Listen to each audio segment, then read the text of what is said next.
Hello! Welcome to Walking Without Rhythm, Episode 2. And we're already having lagging issues with Noah. A good start, 9 seconds in.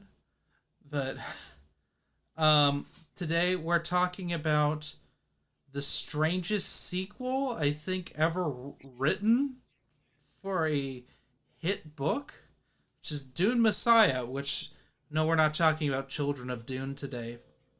We'll talk about that next time. But Dune Messiah takes place 12 years after Dune. The jihad has happened. Paul Muad'Dib Atreides is the emperor. And it's basically his fall. Where Dune was sort of an epic and a hero's journey, Dune Messiah is what happened is the fall of someone. It's a very political book. It's a very emotional book. It has one of the strongest openings I've ever seen to a sequel, where a bunch of people, including the Reverend Mother and Princess Irulan, are plotting to get rid of Paul. Because Paul, it's not. I didn't get why all the reasons, but I got Reverend Mother's reason, and Princess Irulan wants a child that Paul won't give her because he will only be with Cheney, so she's been secretly putting birth control in her food so she can't have children. And just things are kind of falling apart. And that's kind of what this book is really about. Do you want to add, Noah? Are you there? I wish I could add something, but my connection is bad. Okay, we're getting you a bit. This is great. This happened during the last I think it's walking. getting better. Yeah, it's getting better. Um, Yeah. Okay. I think now it's okay. okay. All right. You gave your good plot summary. Kind of, sort of. Just there's a group of people that are plotting to ruin Paul, Yes. and they spoilers. You know from the very beginning, the introduction, that things are going to go south. They do kind of succeed at a cost, and I think that's the overarching theme of this book, is that when you do things like this, these drastic things, there's always a cost to them. And it's just a depressing book. Really depressing. I mean, that's how I felt about it. It was Yeah. critically panned when it came out. Hmm. There was like a review that said it was the most disappointing book of the year in 1969. Ooh. But yeah, I mean, people waited like almost 5 years for Dune Messiah, and this is what you get. I'd be pretty irritated too at the time, because it's not hopeful. Whereas Dune is hopeful, that kind of, it's kind of hopeful at the end. This isn't. Um, there's closure, kind of, but which I will say this: it's a solid beginning and it's a solid end, but the middle is kind of janky, and it's really rushed. But it also feels like it takes an eternity to get anywhere, because not a whole lot happens in Dune Messiah. Yeah. And that's the weirdest part because the book is pretty short. Like my version is like 300 pages or Yeah, it's an something. 8-hour audiobook. It's probably the shortest Dune book. Yeah, and just visually speaking right now, compare original and sequel. Well, I mean, they bundled this with Children of Dune, the Sci-Fi Yeah. Book Club edition. from back in the day. I think this came out like 2000. Um, it's just there aren't any sandworms in it. I think They there is reference one that gets stolen, but that happens off page, yeah. mostly. There's a lot. There's talk of the sandworms. There's no sandworms. There's not a lot of Fremen stuff, even though there is a lot of Fremen stuff, and there's not a lot of traditional Fremen stuff. Um, Mm. there's no. There's first of all, there's no. There's like one, two mentions of the Lady Jessica. There's one mention of Gurney Halleck. Like these were key characters in Dune that aren't in this. Mhm. Um, and like I'm going to get into some complaints. Cheney's Okay. underwritten. Princess Irulan's just insufferable, just a badly written character, and I was most excited to read about her because you hear all these things in Dune. It's the Princess Irulan's writing these things, which she's Bene Gesserit too. I don't think we mentioned that in the first Walking Without Rhythm because it wasn't necessary. But she's Mhm. Bene Gesserit, and she talks to the Reverend Mother from the original Dune, which Ilea is also this abomination Reverend Mother in this. She's probably the most interesting character. Her and Paul are Yeah. pretty interesting because she's a child but an old lady at the same time, and she's going through puberty, but she's gone through puberty through thousands of Reverend Mothers, because when you become a Reverend Mother you drink this the spice melange or something. They go over it in Dune. It's weird. It's really weird. um but she was in utero when the Lady Jessica drank the the the elixir or whatever, and so she went through that before being born. So she was like this sentient being as a baby. Mm. So now we get her as like a teenager, and she's like, there's a weird scene where she's training naked. Yeah. I hated that. It's There, like, there is some weird sexual stuff in here that I don't think gets resolved. Like there's kind of a plot going on yes. with, should I mention it? Yeah, I think Incest? yes, yes. Because the Bene Gesserit, when Princess Irulan, I think it's about halfway through. Princess Irulan, they just consider her a failure. She can't have she. Paul has denied her carrying his child. Like he won't have sex with her. Is what it really comes down to. He's married to her by galactic law basically, but she's nothing but like she's barely a confidant. She's in like the royal meetings because she has to be, because Paul doesn't trust her.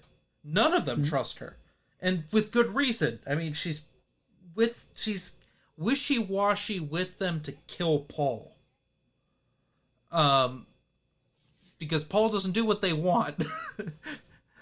um and it's weird. So they decide, the Bene Gesserit decide that Paul and Ilea need to breed to keep the bloodline going, because they're all about all the bloodlines and controlling the bloodline. Because Fade Ralpha has a child out there. There is a Harkonnen heir out there, which is not brought up at all. There are no Harkonnens in this, which is also weird. Mm. There's like no one in this. You spend a whole book world building and then you do like next to nothing with. Although we get the navigators, that's a cool thing. The navigators are kind of explained, and Mhm. the face shifting. That's weird. That there's people that can just move their face around and look like different people because of the Yeah. spice. That was neat. Although, can we also need to talk about the Gola. 'Cause that's part of the whole sexual aspect. Is so they introduced in this book golas, which is when you reanimate dead tissue to make a person, but they're not really that person, or are they? That's they resolve it, but not well in this. Mhm. Because they basically recreate Duncan, Idaho, as this Yeah. plot. They've subconsciously manipulated Duncan, Idaho, which he's called Hate for some reason. That's what they name him. They give him as a gift to Paul, and he has this subconscious thing that he's going to kill Paul, which doesn't Yeah, happen. and then the plot is like, oh, is he gonna do it or not? Is he really Duncan Idaho or something And else? that's like the big one of the big things through this book, Yeah. and it's just doesn't work. A lot of this book just doesn't work, I think. Um, and a lot of things aren't resolved. I don't know if that was the point or not. Paul's story ends, kind Yeah. of, because I know he's in Children of Dune. He's not the main character, but he's in Children of Dune. Hmm. Um, but do we want to go into spoilers? Yeah, I sure. feel Let's go like ahead.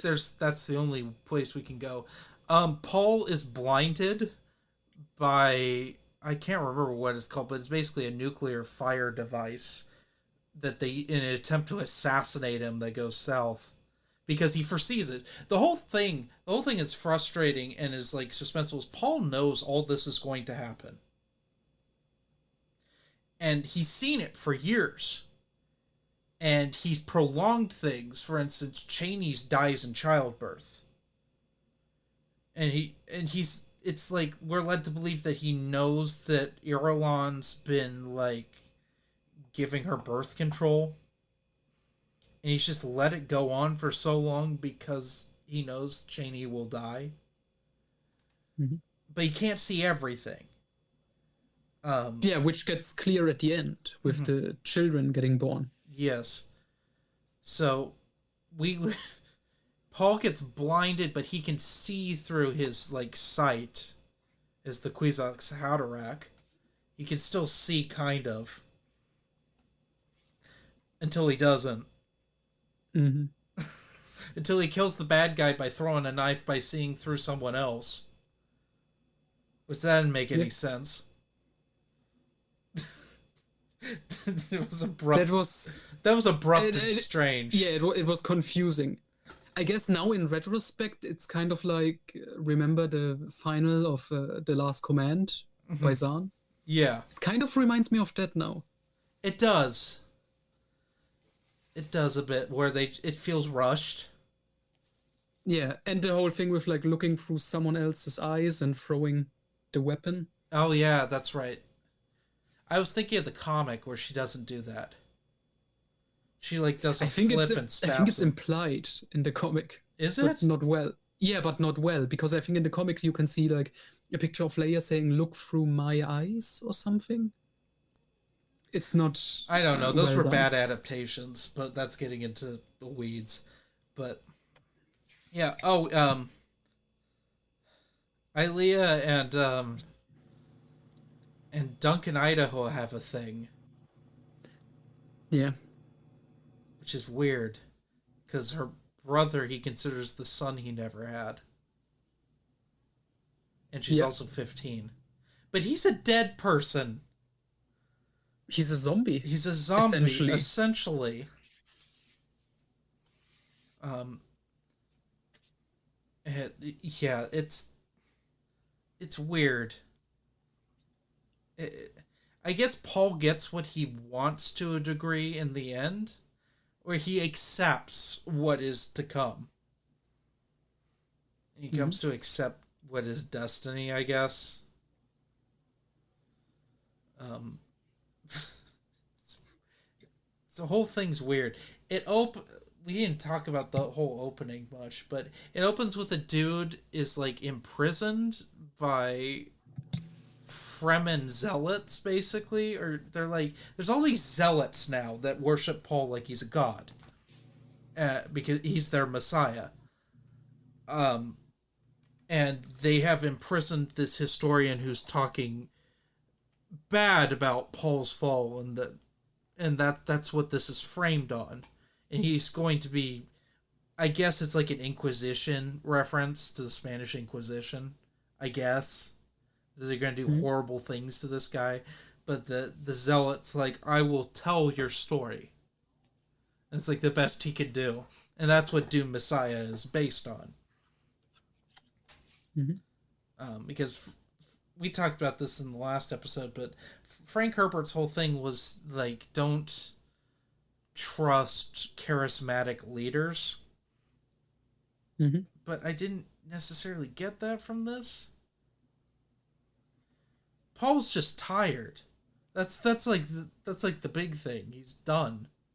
He doesn't want to be the emperor anymore. But he never really wanted to be the emperor either. He didn't want the jihad to happen, but it happened. He fights that throughout the first book, but it happens anyway. He doesn't want Irulan, but he has her as his wife in name only. But like, just I don't know. There's. Do you have? I've talked a lot. Do you have things to add to this?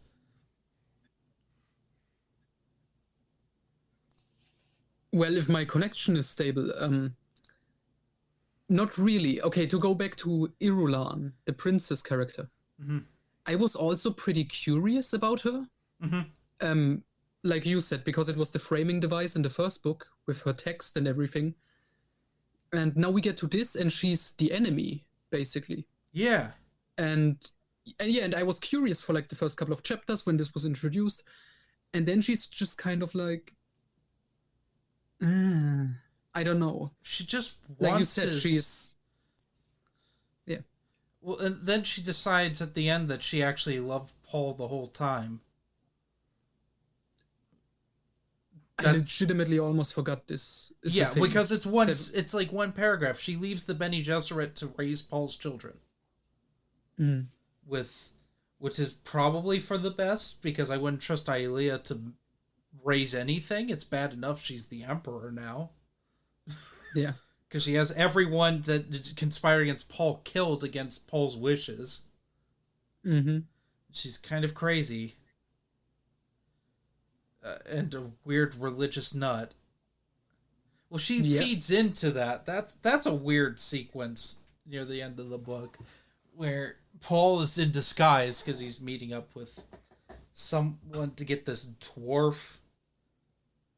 That was The weird. dwarf was really confusing. That made no. I don't know why that was there, except for it felt unnecessary to have that character. Except for to have Duncan Idaho to give Duncan Idaho the subliminal command that we all figured out was going to happen. Mm-hmm. That could have been handled better.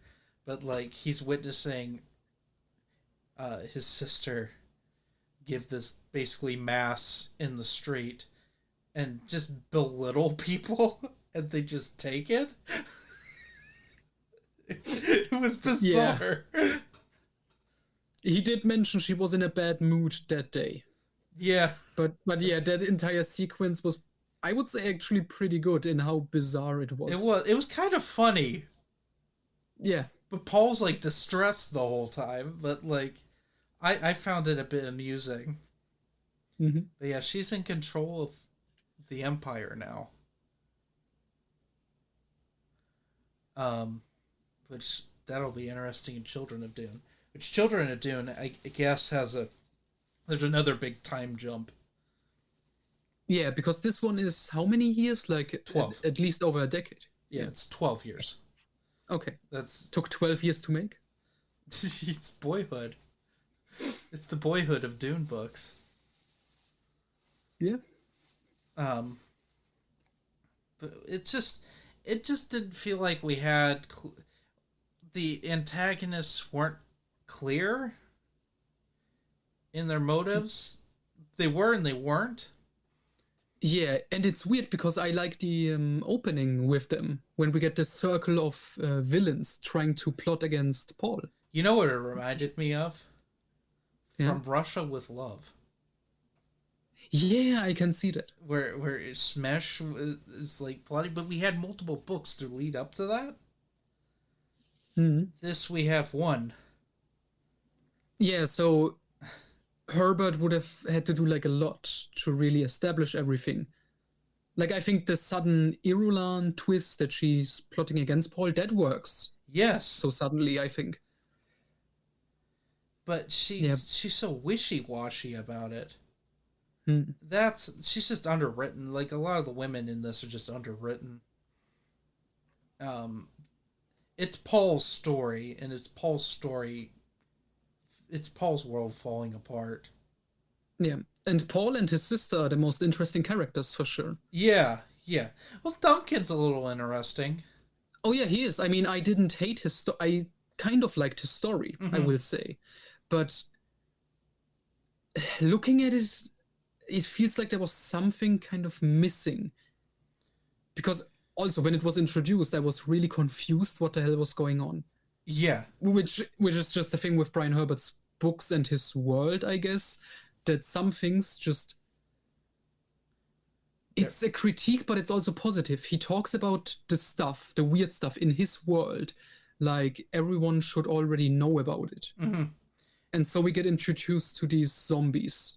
Yeah. And, Well, we and also he does explain it, but they also obviously talk about the it's Boltarian jihad a lot in yeah, this. which this book, oh my god, this reminds me of something. So this Butlerian jihad, I guess this was just like destroying all computers and stuff, right? Yeah, the computers rebelled, I think, is how Kevin J. Anderson and Brian Herbert put it together because they wrote a trilogy Mm. about it because the machines tried to eradicate the humans, I think is So we what got some happened. Terminator.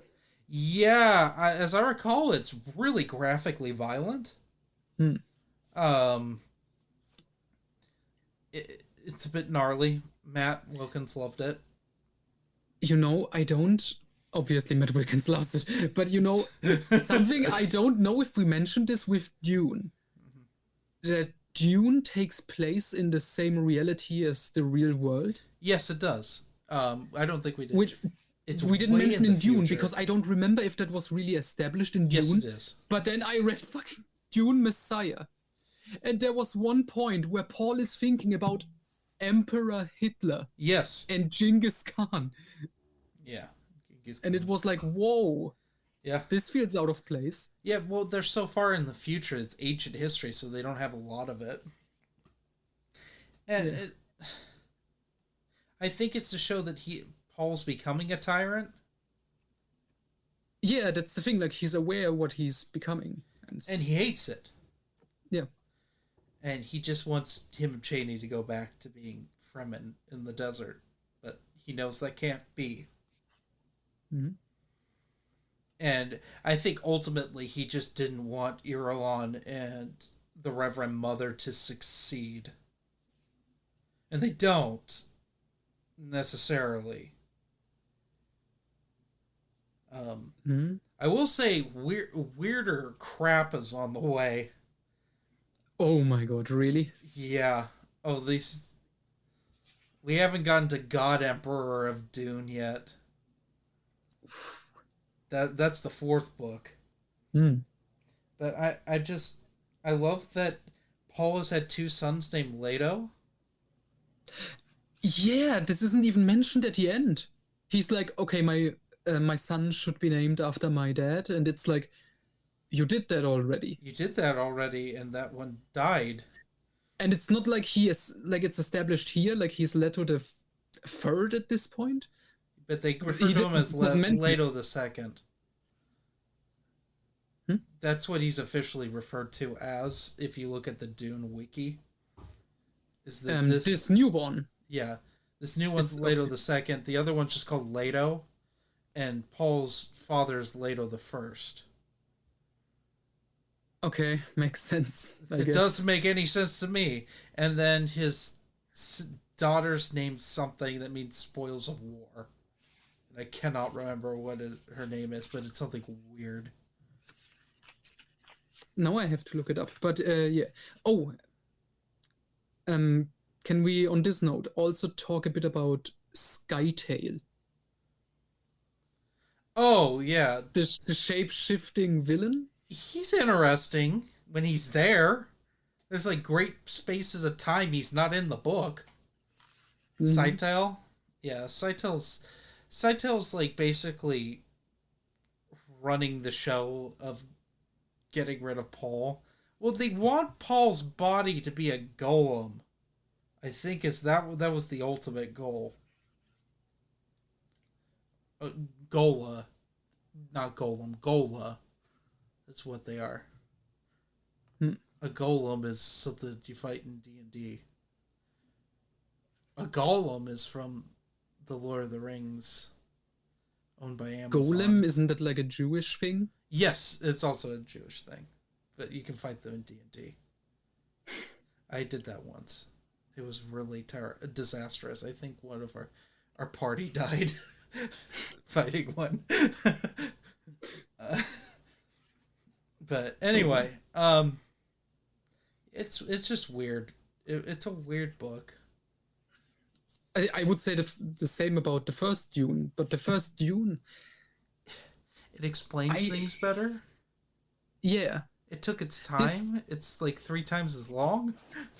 yeah, which I will say, this book, you can say it wasn't long enough, as we would have liked to get a little bit more in depth and stuff explained. But at the same time, this was really a fast read. Mm-hmm. Like this was really easy and fast to read. So I give it props for that being, Yeah, a it page just turner. doesn't feel like a lot was established for a sequel. Honestly, it felt like he was contractually obligated to do it. Hmm. And yeah, I don't know. It's different. I'll give it props for being different. Oh yeah, It definitely. and I I was like curious what even would be a sequel to Dune. mhm. Oh, Paul's Fall. It makes sense. Yeah. Um, and it's a fine end to Paul. Although it's technically not his end. It's the end of him being the focus. Which is kind of a spoiler, I guess. It's but the third one's called Children of Dune. Yeah, but the children of Dune are born at the end of this. Like, I didn't know Paul was gonna show up again until you just told me. Oh, You kind of spoiled me. I would say this works as a surprise. Yeah. yeah. I mean, his story's not done. Um, a few more characters show up in Children of Dune that aren't in this book that were in the first one, which makes no sense why they're not in Dune Messiah. And that's the frustrating thing. Like Gurney Haddock, right? Yeah, yeah. I wondered about that. I wondered if, like, did he die at the end of the first and I forgot it because I liked No, his he character. didn't. But No, he's referenced yeah, in by this. Duncan Idaho, aka Hate, he's referenced like, oh, Gurney, he will hate me if I let Paul just die. And then it's like, is he still around? Yes. Like, we don't know. Um, I won't spoil that for Children of Dune. Okay. He's important. Okay, that's good. um, but yeah, no, it just you got two big characters like that. You don't use them in this. It just didn't make sense to not have Gurney there. I guess you can make the argument it makes sense that the Lady Jessica would be there. Yeah, that's explained well enough in this, I would say. She's back on her home planet, Yeah, which she's is on Caladan. yeah, and just off. That's fine, I would say. But yeah, no, Paul shows up a few more times in the Dune series. Okay. Mainly because Kevin J. Anderson wanted to shoehorn him in where he Hmm. shouldn't be. Did Matt Wilkins like that? I don't know. I've never talked to him about that. I went down a wiki rabbit hole the other day and found out all sorts of weird shit I'm not looking forward to for the next season. That I think is going to irritate me more than I think it's going to work. So, yeah, I have never Mm. read the Brian Herbert, Kevin J. Anderson stuff. Some people love it. A lot of people seem to hate it, though. There's some funky continuity from what Yeah. I've been told. Um, but yeah, I don't know. Do I recommend Dune Messiah? Sure. Think of it as like an epilogue to Dune. A depressing epilogue. What do you think, Noah? If you're ever coming back, I can hear you. Is my connection stable? Yeah, you're at 144p, is what it looks like. Clearly? No, it's not clear, but you can hear you. But you can. Okay, because you sound robotic to me. I was worried I sound the same. Oh no, you sound fine. Your picture's just bad. Oh, and we every I swear everyone, every time we do a walking without rhythm, something happens with Noah's connection. I don't know if this podcast is just cursed or something, but I don't. Here he is. He's back. Better picture. Are you, Yeah. I was kicked out. Yeah. Connection still isn't good. no. Well, why don't we wrap this up? What did you? Would you recommend Dune Messiah?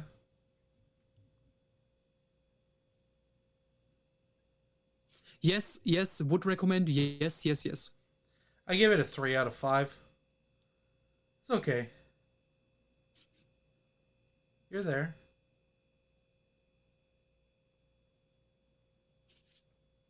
Yeah. Same, Same. same. 3 out of 5. All right. Join us next time when we hopefully have a better connection, Yeah. and Decent book. we yeah we talk about Children of Dune, which I'm actually looking forward to a lot, having different characters in it as the protagonists. So anyway, see y'all later.